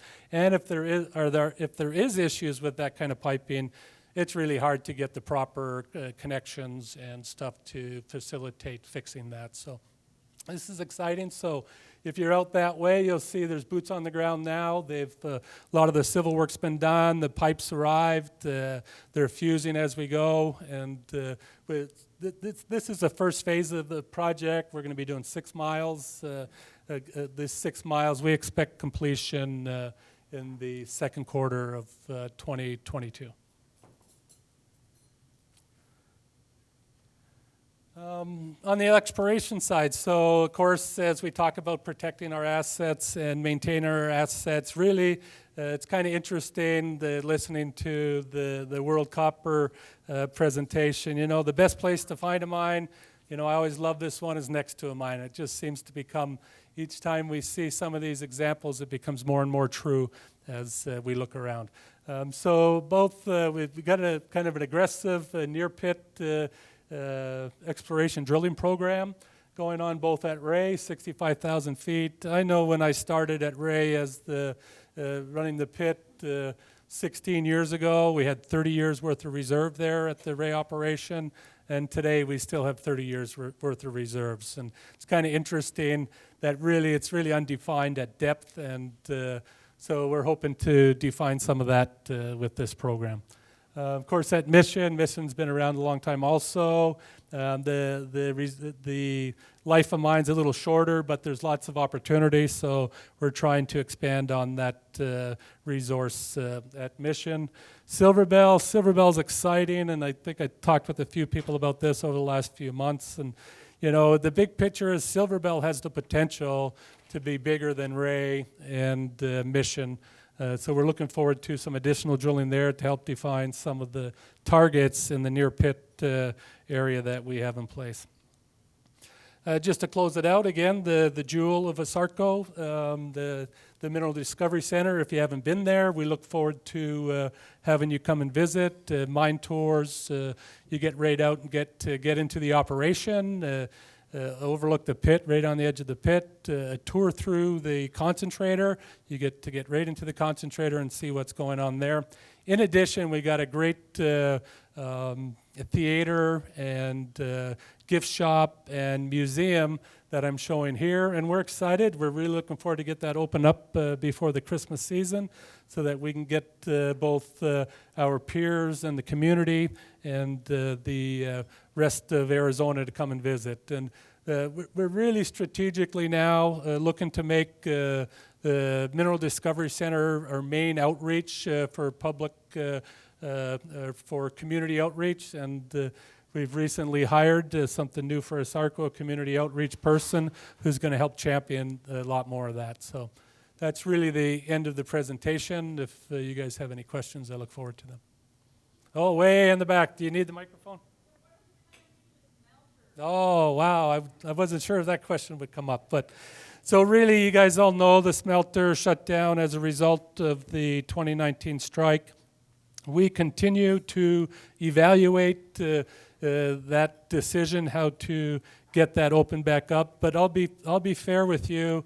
You know, in June of this year, the EPA came out with a proposed failure of finding to attain for lead and SO2 for that facility, and it really puts a lot of uncertainty in our business decisions. The EPA has, in the past, has really pushed for some additional controls. You know, it could be from 30 million up to 100 million. We don't know what that'll look like. It's a little scary with this proposed finding to attain, mainly because it gives, if they move forward and finalize that, it gives the EPA the authority to instill or require controls that at their discretion.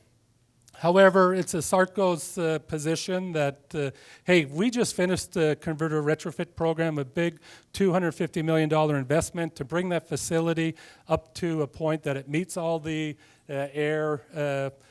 all the environmental compliance requirements. We really just want an opportunity to show that our investment it was worth it, and with all the work that we put into it, we believe that if the EPA had made their decision on current information, instead of going back to the emissions, the emissions data that before the converter retrofit, That's what they're basing their decision on. They're not basing their decision on the smelter after the $250 million investment that we made to bring that facility, upgrade that facility. So we're concerned about that.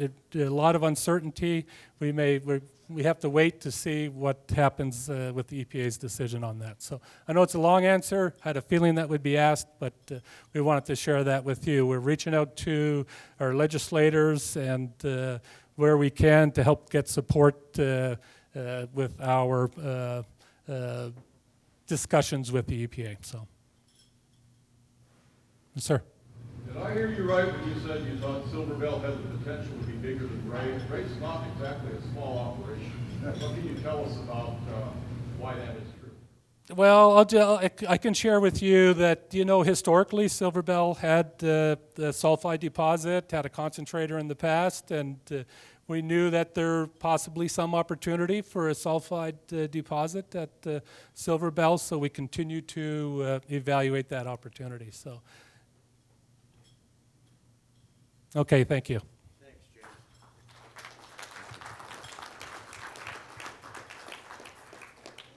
Richard, would you stick your head out the door and ask the congressman to come on in and a couple of his team members? So, oh, by the way, just a quick update. I figured out who the real Paul Marsh is. He was with Cal Portland as the safety manager, regional Arizona, and Ready Mex regional ops manager. So that is where we are from there. Where is Hesston?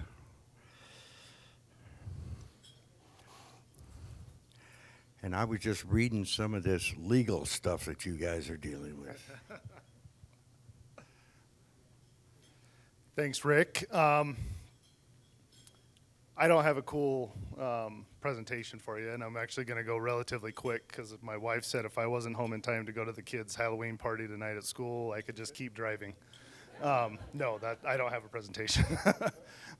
So I'm going to get it done with this and hit the road. It's great to see everybody. I mean, I think 2019 was the last time I was able to give an update, and quite a bit's happened with the project. I don't know if you've been paying attention to the news at all, but we've had some media surrounding the project, so I'll get into that in a second here. But welcome, Congressman. Just high-level kind of quick updates on what's happened around development of the project and where we're at, and then we can talk about the politics and litigation and everything. But so since 2019, a couple of the big milestones we've had is the historic number 9 shaft that was developed by Magna Copper in 1970, I believe it was commissioned. We finished rehabbing that and have now sunk that to the full 7,000 feet. So now we have number 10 and number 9 shafts connected, which is a fantastic milestone for the project to be able to have 2 safe ways for people to get in and out of the mine. It's helped a lot with ventilation. For any of you that have been down there prior to connection to that, it was a nice day at the spa when you went down and got your heat bath. So now it's a nice 80 degrees and doesn't feel too bad down there. The other big milestone we've accomplished throughout COVID was we finished reclamation of the old magma site in Superior. So all the old tailings impoundments have now been fully reclaimed. The historic smelter, unfortunately, we did have to demolish that, the old stack and everything, but it's all been fully reclaimed now, and we got kind of that clean bill of health from DEQ last year, and just putting the final finishing touches on some of the vegetation, and thank God we got a good monsoon this year, and some of those plants started to grow, so it's actually blending in, and you can't really tell. I hear people all the time that have never been to Superior drive through and say, they never would be able to tell there had ever been a mine or a mining operation around Superior. So we've mission accomplished on that one, and that was, I think, 15 years in the making. A bunch of people in this room played a part in that.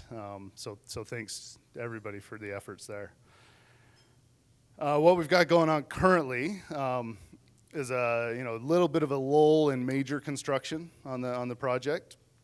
But we are doing a couple, fairly important things.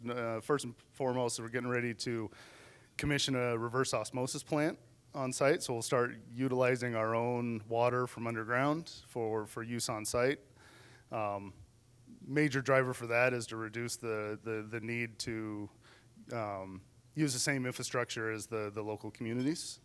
So we're pulling that usage out and removing the need for immediate upgrades on the local infrastructure, and really preparing for the next phase of the project, which is ore body characterization. So as most of you know, we still have never actually been able to get out and touch and feel the ore body. We've got those 2 shafts sitting at 7,000 feet, and the entire underground footprint's about as big as this room. So we're just getting ready. We've got some drill bays we've put in. We just mobilized our first horizontal drill rig underground to start poking some holes in there and start really getting some good cross sections of the ore body, and then hopefully in the next year or so be able to start some development work and actually driving some tunnels out there. That'll be a huge next step for the project as we look to really prove out internally for us, Rio Tinto, and our partners at BHP to prove that this is technically we can achieve what we think we can achieve, and economically can do it as well. So the juicy subjects of resolution, I'll start with permitting. The EIS, Environmental Impact Statement for resolution, was published on January 15th, about 5 days before Inauguration Day. It went through the entire objection period to 45 days, and on day 45, the administration rescinded the EIS, which was pretty unprecedented. They didn't withdraw it. They were very specific in rescinding it and sort of pretending like it never happened. So they rescinded it under a couple of guys to reevaluate it, to make sure there was not a need for a supplemental EIS, make sure the document's legal and robust and everything, and then also to reevaluate the tribal consultation record. Those reviews have been done. We've got, so far, no indications of any further work that needs to happen on the EIS. And the Forest Service has reinitiated consultation with the tribes. That the first consultation meetings were held last week with a pretty small turnout, thankfully. And that's, a good indicator that after 7 years of consultation, the 11 tribes that are consulting on our project are in a fairly good place.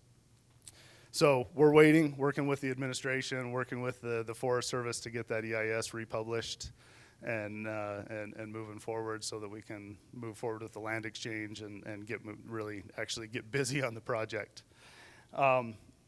There's the litigation that's going on. I can't obviously get into too much detail on that, but there was oral arguments in the Ninth Circuit Court of Appeals last week on a religious freedom claim that's been filed against the United States Department of Agriculture.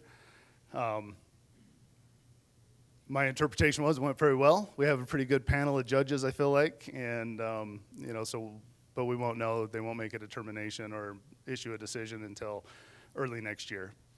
The last thing I'll touch on, and then you guys can ask all the questions you want to ask, is the reconciliation process. So thanks to advocacy from the local communities around us, Superior, Kearney, Winkleman, Hayden, Globe, Miami, Florence, the supporters really came out. It took, after 20 years of this project sort of muddling through this process, I think there had been a lot of supporter fatigue, right? The majority of people support the project, but after 20 years, they'd gotten quiet. And to have a real threat like this reconciliation process, and Congressman Grijalva, you're my man back there, Congressman Grijalva putting the Save Oak Flat Act into the reconciliation process was a very real and immediate threat to the project, and those support groups really came out en masse.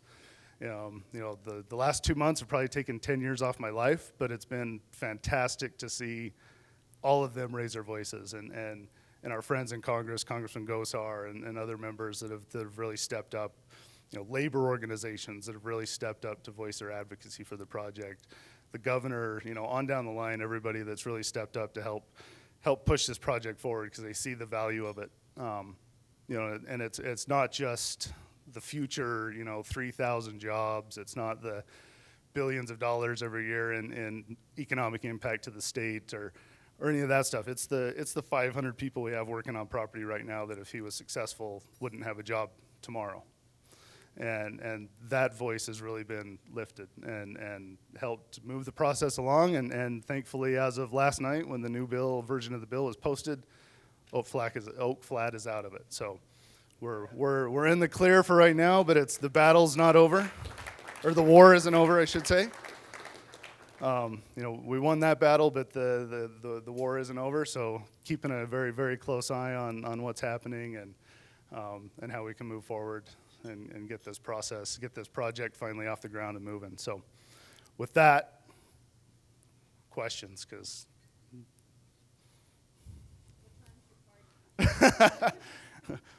once they finally vote on a bill that doesn't have Oak Flat in it, then we'll party.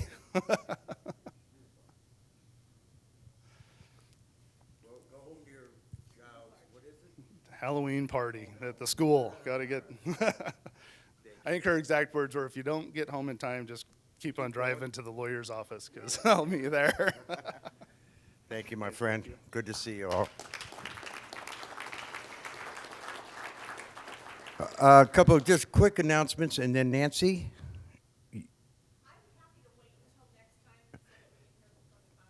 Okay. Well, I just want to let everybody know, Noble Hops, the lounge is open till 4:30 if you want a cocktail. And then for those who want to join us afterwards from 4:30 to 6, Congressman Gosar, we're going to have a little bit of a political event afterwards.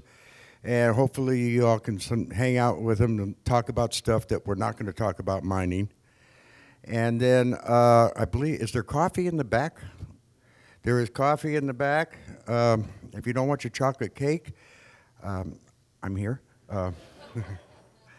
So, Jim, can we put Vice President Pence up real quick? Congressman, come on up here for a second, my friend. Our industry over the years, since I've been involved, and I was very fortunate at 17 years old, I was able to join the military and be part of something I thought was much bigger than myself, and it proved to be the best thing I ever did. So as a result, I've been involved with military and first responders and various charities over the years. This last year was the 20th anniversary of the 9/11 Tower Challenge. So we have a message here from former Vice President Mike Pence. Hello, I'm Mike Pence, and I want to thank every patriot participating in the 10th annual 9/11 Tower Challenge here in Arizona. Today, all across this country, Americans will pause to reflect and remember the events that took place on this day 20 years ago. Most of all, at events like this one, we will renew our pledge to never forget the heroes who gave their lives on that fateful day and in all the years since to save American lives and defend American freedom. Like millions of Americans, I will never forget where I was on that clear blue morning. I was in Washington, D.C., near Capitol Hill. I saw the columns of dark smoke rising out of the Pentagon from where I stood on the east front of the House of Representatives. I thought of those that were lost at the Pentagon. My heart grieved for them and their families and those lost in New York City. I thought of the heroes of Flight 93 that went down in Pennsylvania. It was a day that marked my life just like it marked the lives of all of you and every American forever. It's probably why you're here today. So as you climb those 2,071 steps in this arena, you'll get tired, your muscles will burn, but keep going. Because with every step, you will honor the service. You will keep alive the memory. And you will ensure that America will never, ever forget the heroes of 9/11. And you have my thanks. As long as this nation endures, Americans will ever be inspired by the courageous deeds of first responders that day, police officers, firefighters, and everyday Americans who sprang into action, and the generation of American servicemen and women who stepped forward to defend our nation, an enormous sacrifice of the past 20 years. They have all earned a place of honor in the history of this country and in the hearts of their countrymen forever. So thank you. Thank you for honoring them today. Thank you that, thanks to you, we will never forget. May God bless them. May God bless you. And God bless America. This last year, we had, our board, we raised over $145,000 to donate to first responder charities and military organization. And a couple years ago, though, we had our own copper coins.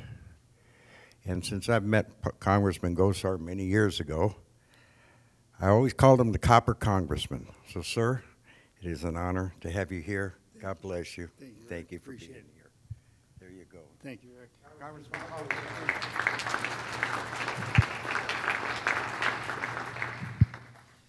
Well, I'll tell you, I was gonna wear a tie, but I thought, no chokies for today.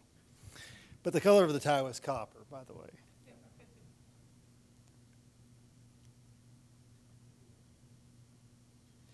I'm just pulling this up because one of my staffers did a great job of making sure that we have everything to speak about. Well, thanks for having me, folks. But we're really at a crossroads, this mining industry. We really are. And I'm going to kind of dovetail in my comments about why we need to actually start merging in with the energy sector. It's huge. It's huge. So now when you think about this, who would have expected that on the London Minerals Exchange, they would come down to 1 day supply of copper? Think about that. And the reserves that we have are the usable copper in China and U.S. are historically down right now of what's available. And yet we have this push for electricity and electrification of vehicles, and the dynamics are incredible. So when you look at this, the two are tied together. Now, 2 weeks ago, I spoke down in Houston to the LNG and natural gas folks, and I said, listen, I hope I hear a lot about critical minerals and rare earths in your discussion today. And you know that every single speaker talked about that interrelationship between energy and mining. Think about this. While we have these copper shortages, look at what transpired with manganese ingots. We're down 50% last year to this year, another 10% this year. Why? Because of rationing of energy. This is an important concept to really get a hold of. And we in Arizona really need to take this to heart. Anybody follow the Federal Energy Regulatory Commission's ruling about 6 weeks ago? Well, if you didn't, guess what? Arizona is now subservient to California on baseload power. This is crazy, folks. They've done themselves a disservice with having intermittent energy and too much of it. You know, I saw Jim Lehman earlier. Here's a guy that gets it. The baseload power he's using is natural gas. And then during the time of day when you're generating all those electrons from solar, he's using that. But it's backed up by dependable baseload power. We got to do this right, and we got to do it better. We also have to bring it home. We have to start doing it here. Think about this. What resolution's going through is an atrocity. Every bill that's a must-pass bill, we got to watch. Because we got somebody from our own state who hates this country, hates your industry, more than he understands that it helps him in his pursuit of green energy. That's Raul Grijalva. He's the chairman of my committee, and he's made no quietness about his disdain for you. And this administration is following suit. Their nominee for Interior. Look at what they just did up in northern Minnesota, in Twin Meadows. Look at what they're proposing in the canyon withdrawal. They don't get it. They really don't get it. But that's where we have to start working together. Now, I was blessed here a couple weeks ago to go up to Nevada. And what did I see? I got to see a cutting-edge smeltering process that is totally green, uses very little water. They pulverize it, they electrify it, and they come up with a pure silicate and everything that's every other element out of there. And why is that important? Well, we got a semiconductor phenom coming to Arizona. We got Intel, we got Taiwan semiconductor chips coming here. And to have pure silica wafers, we're talking about the future, folks. We're talking about the future. And this company, with its chemists, want to come to Arizona to be that smeltering place. Think about those jobs. Think of the access that we could have. We have to have those supplies, whether it be scandia, whether it be lithium. We got so much here in this state, we don't even know. But we got an adversary, and that's the federal government. Now, we tried, when I was the Western Caucus chair under the previous administration, to streamline those rules and regulations. And our thought process was dealing only with secretaries and undersecretaries. And the administration asked me, well, why that? Well, I don't want to have to deal with somebody that's been impregnated in the system that's there just to say no. That's not the way we do things. It's if I say no, how do I get to yes? That's what's so important about this. So we've taken it upon ourselves to try to streamline that process. Now, this administration doesn't do any of that. It's no, no, no, no, no, no, no. And how fast we see the gains that we did over the last 4 years go away in less than a year. The deals cut with Canada. The deals cut with Australia. Deals cut with China to mine it and bring it here. And all along, we're condoning slave trafficking, children labor in the Congo. Are you kidding me? This is the United States of America.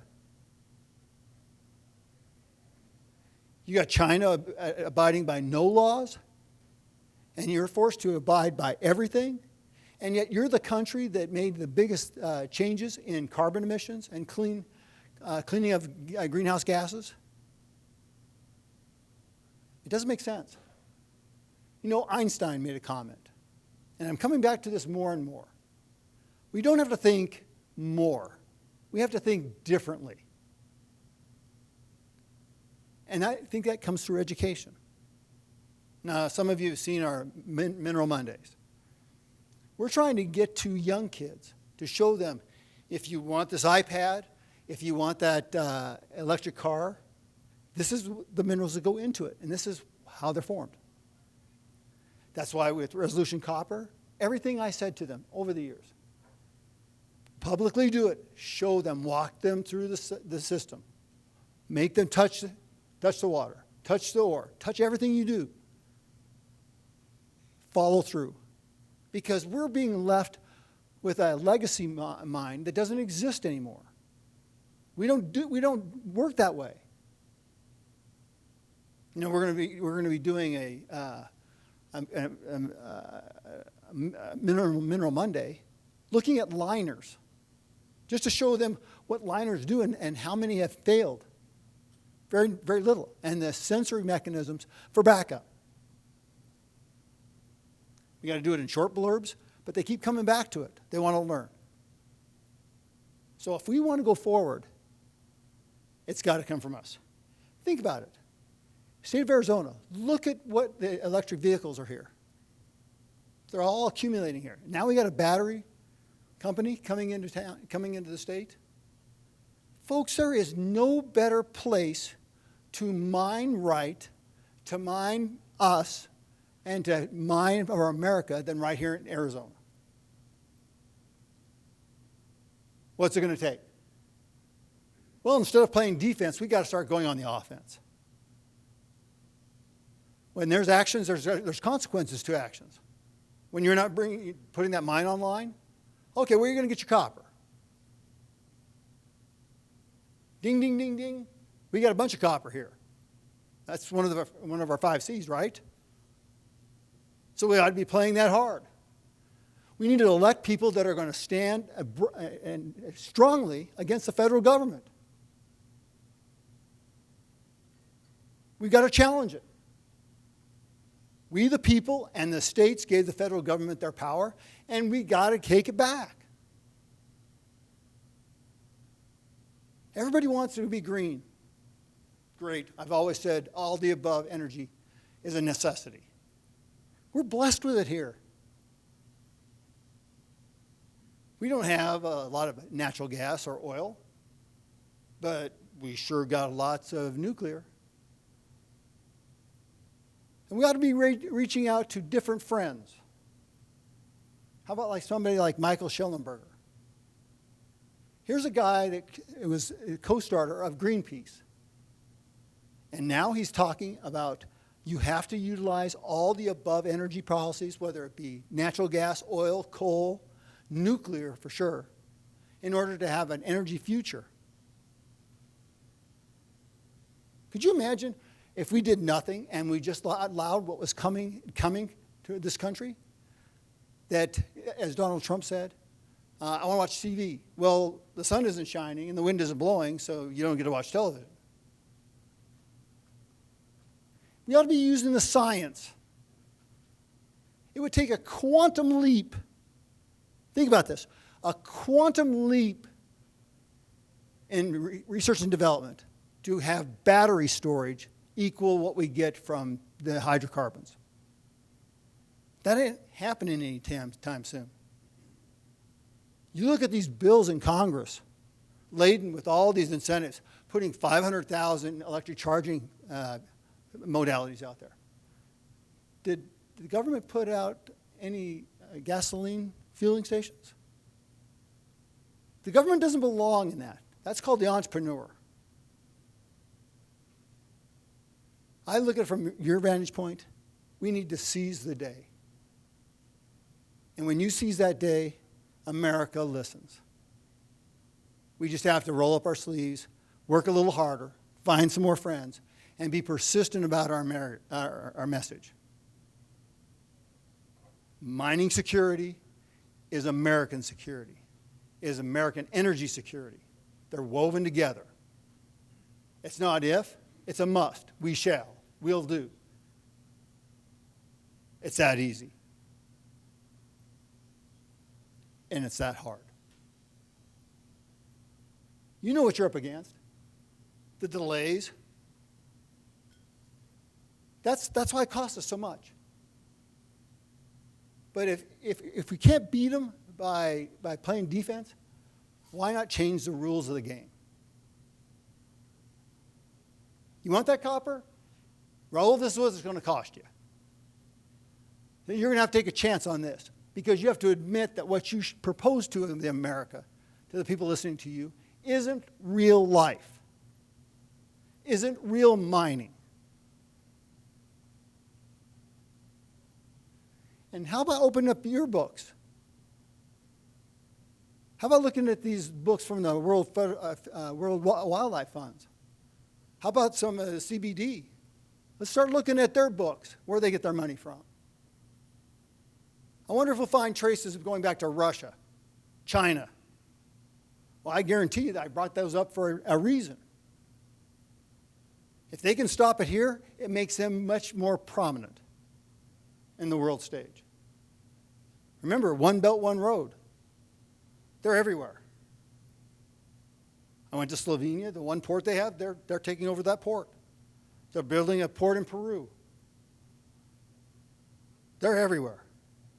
And they don't have our intentions in mind. So if you want to dream a little dream of freedom, if you want to see this country allow you to pull up your bootstraps and try, and if you fail, you can try again, I suggest that we go all out to teach America why mining, why energy is pertinent to the discovery and building of freedoms all over again. I know you can do it. I know Arizona can do it. Count me in. Thanks.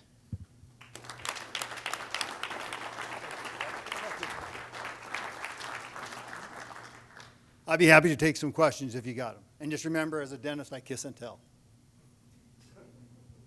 Yes. Sergio. Congressman Gosar, what can we do to help you during this next election cycle?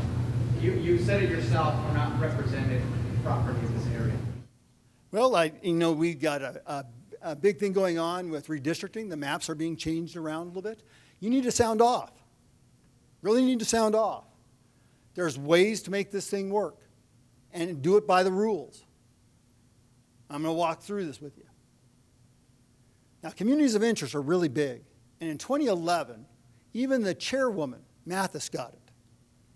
Because Coconino County has more in common with Mojave and Yavapai than they do with Pinal and the east side. So and then furthermore, you have I-11, I-17, very commonalities. You got water, you got a bunch of things that are in common there. So if you were to start there, keeping those together, and then go a district down the eastern side of the state that comes up East Mesa, you keep Tucson as one, not two, one. Then you have another district that comes from Yuma to the west side of Tucson, up into Litchfield Park, Glendale. That's a military bonanza that they would have. Yuma Proving Grounds, MCAS, the Goldwater grounds, and then also Luke Air Force Base. What a perfect district for something so critical, military representation from the state of Arizona. But they're going to they put their maps out. Now you have to ante up. So when they come or when they're having their open house for your comments, you got to speak up. These can change. These can change. The maps they've drawn right here are not competitive across the board. The map I just told you about is very competitive across the board, every single one of them. We don't need D plus 50s. We don't need Rs plus 33s. So that's the first part. The second part is we need to really look at our candidates running for governor, U.S. Senate, Congress, state legislature, attorney general. We need to hire warriors that are not going to take us down. You got one of them back here, took the time to say, Jim Lehman. There's a great guy. He knows something about the energy industry. He's built it. He's lived it. He understands it. We need an attorney general who's not going to take it sitting down. Is not going to wait for the federal government to do it. He's going to go at the federal government. Look at a friend of mine and what he's doing in Florida, Ron DeSantis. Folks, this isn't a Republican or a Democratic deal. This is returning America to the people, to the government. Instead of bureaucrats. I see a lot of entrepreneurs in this room. And I think it's up to us now as citizens to do our due diligence and elect those people that are going to go out there and fight. America is waiting for a warrior. Imagine this. I'm going to share something with you. So what happens in Virginia next Tuesday when the Republican wins? Now, those bills we were talking about, Democrats are going to run for the hills. Why wouldn't you, if you're Kevin McCarthy and the minority leader, why wouldn't you go down to the floor the very next day and ask for a motion to vacate the chair of the speaker? Why wouldn't you? You're killing what's killing this country, the Marxist push. And what you're doing is you're getting back to sanity where we're getting back to working. America needs to work. The world needs America to work.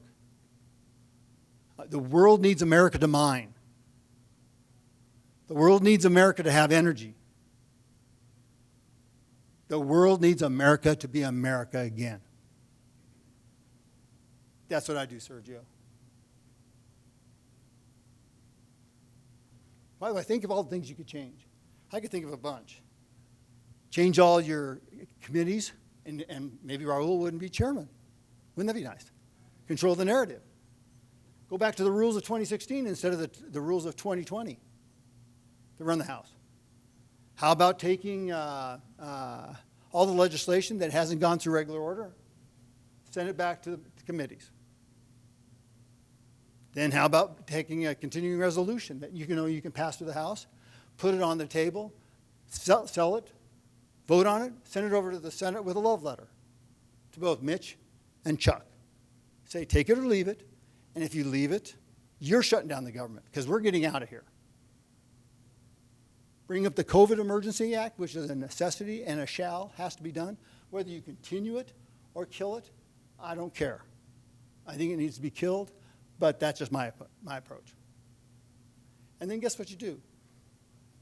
Gavel down. They can't take the speakership back when you're gavelled down. Then if I was smart, if I was Kevin McCarthy, I'd go to those Democrats sitting in areas that Trump won. I'd go, here's how we're going to play this game. We're going to go back to the way it should be. Open rules. So we're going to bring these bills up, simple, germane bills. And if you got an amendment, we're going to do a lot of work on the floor. We're taking lots of votes. And if your amendment gets passed, it's part of the bill. No guessing, no worries. You have to sell it. And that's a lot better than either party has given you over the last decade. And maybe, just maybe, you can bring this tenor down in America. You bring the tenor down in the Congress, and you facilitate people starting to work.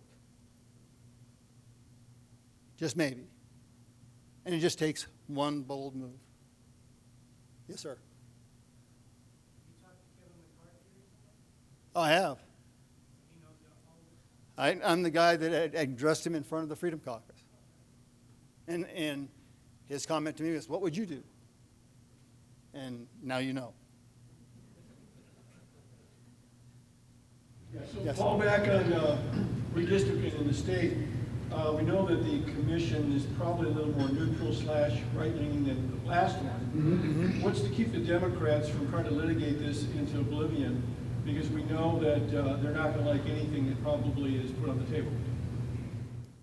Well, I think, to be fair, I mean, I would use your mayor in Tucson here. I'd use her for us. I'd be saying, listen, you want these communities of interest to stay together? Well, here's an easy way. You're a community of interest. You should all stay together. One vote. How do you look at then start looking at the native tribes? If you think about it, and you go along that eastern edge of the state, you got the Hopi, the Navajo, you've got the White Mountain Apache, San Carlos, you got a bunch of tribes there. They don't fulfill quite a minority majority, but it's getting there. How does Walkman actually say no to that? I don't know, wouldn't they just say, if it's more fair, it puts us at a disadvantage, so we're going to litigate against it? Wouldn't they just naturally say, you're trying to get rid of Grijalva, you're trying to maybe strengthen Maricopa one way or the other, but I mean, I'm assuming that what is coming down the pike is better than what we've had before. Yes. At this point in time, it would be a 6-3 map. 6 Republicans, 3 Democrats. And they have, what, 5? They're 5-4. 5-4, Yeah. They're not going to like that. They're not going to like that. But in the same breath, they understand something that we understand. We are not a purple state. We really aren't. There's a bunch more Republicans and independents than there are Democrats. But when I argue about competition, R3s, R4s, my big district, which is an R24, it goes down to an R14. Andy, who's an R18, goes to R12. Same thing with Debbie Lesko. David is an R1, goes to an R9 or R8. Gallego goes from D13 to D19. D21. He grows. Stanton gets a little more Democratic. So, and then on the east side, that's an R5. But Kirkpatrick has shown that she could win that in that area. Same thing with O'Halloran. So when I see this map that they put out here, where I'm in part of my district in Mojave County, you're on R33, no one's touching that person. Then you got this huge atrocity of a district that includes Yavapai, Coconino, all the eastern side. Who in the hell is going to run that one? I'm never home anyway as it is. How could I even think about getting around in that district? It's just use it against them. And saying, listen, you want competition? That's what you did in the last IRC. And you guys had the maps that actually beat us. If you look at the State House, we had supermajorities. But the Democrats thought of where the growth was coming. That's why we're almost 50-50. So I think as long as you show that you're fair, lawsuits are coming. I'm just going to be part of the deal. But I think when you're looking at equity across the board, R14 is better than R33. R12 is a bunch better than R20. R5 and 4 are better than an R10. And my comment to them, you're scared to compete? I thought you were very formidable, that this state's going blue. Prove it.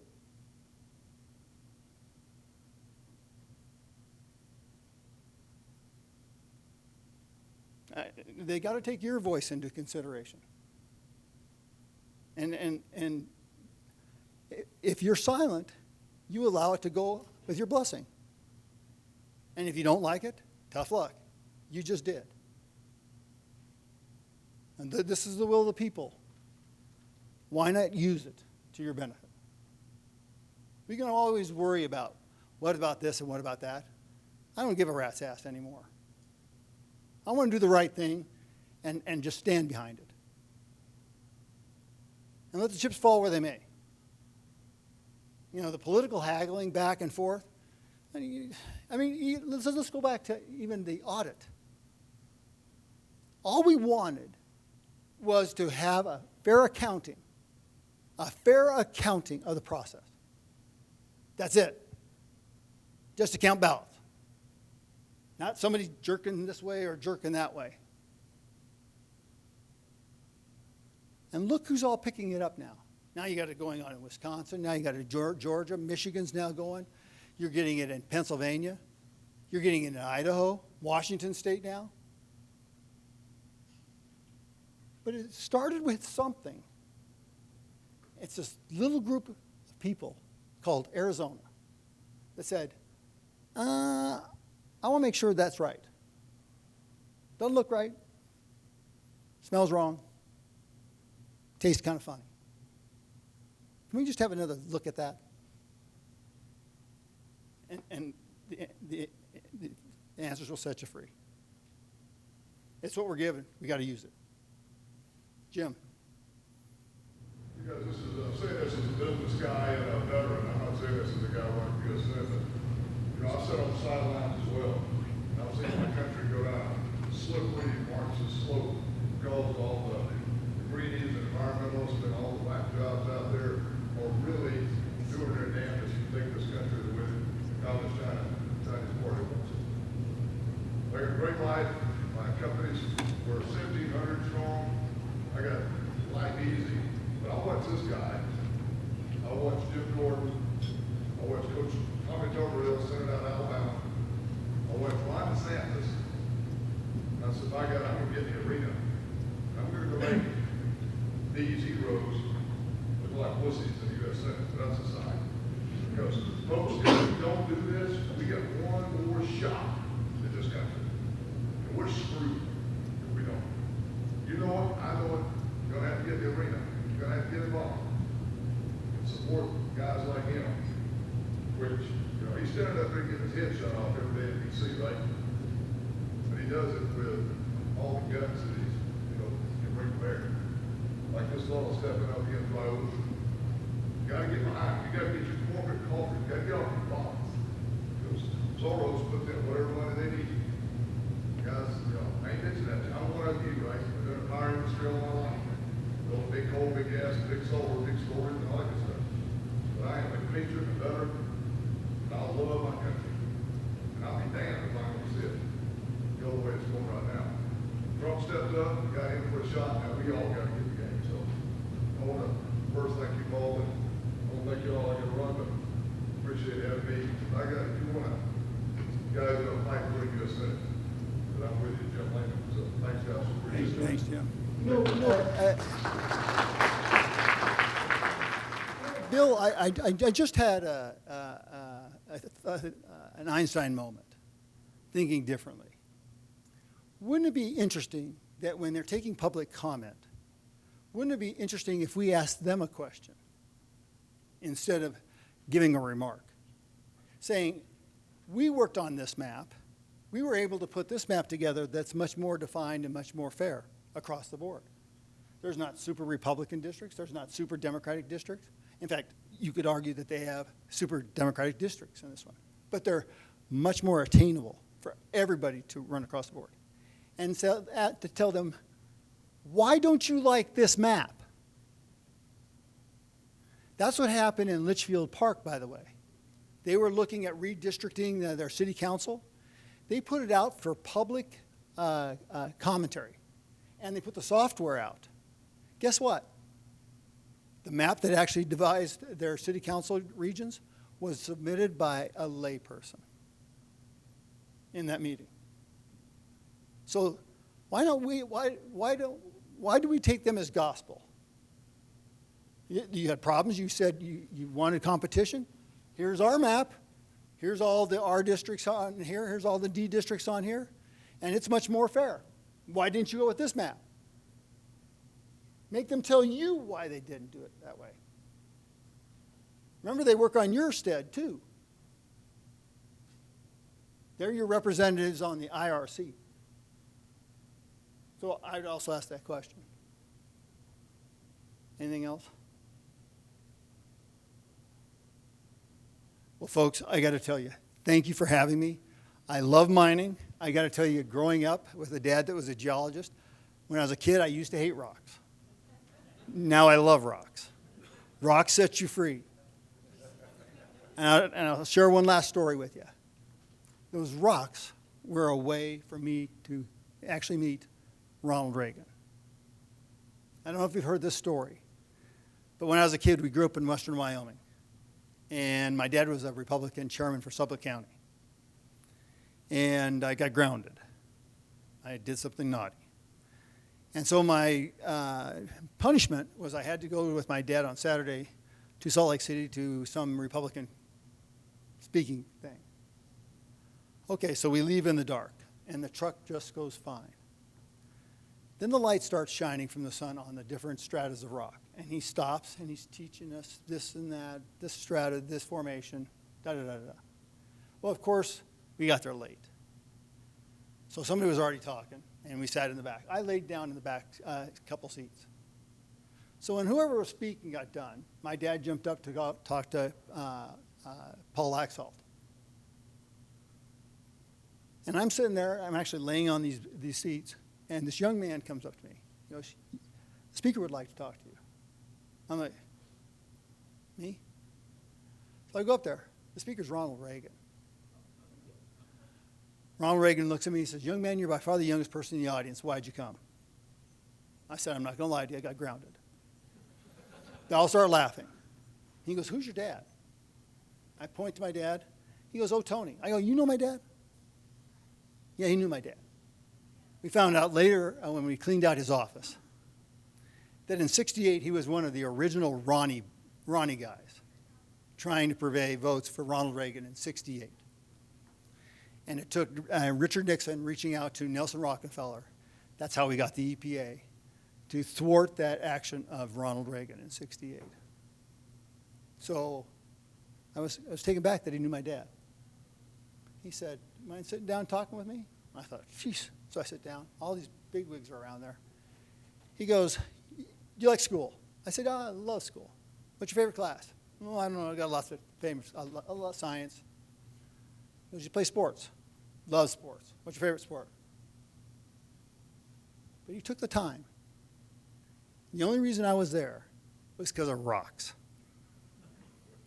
And once again, it's rocks that will set us free. Thank you. Thank you. Oh, thank you very much. Well, for those of you going to join us here in about, I don't know, an hour or so, 45 minutes, Congressman's going to have a little bit of a fundraiser. The bar is open next door for anybody who wants to have a libation. They are closing us off at 5 o'clock because of they're having a big party.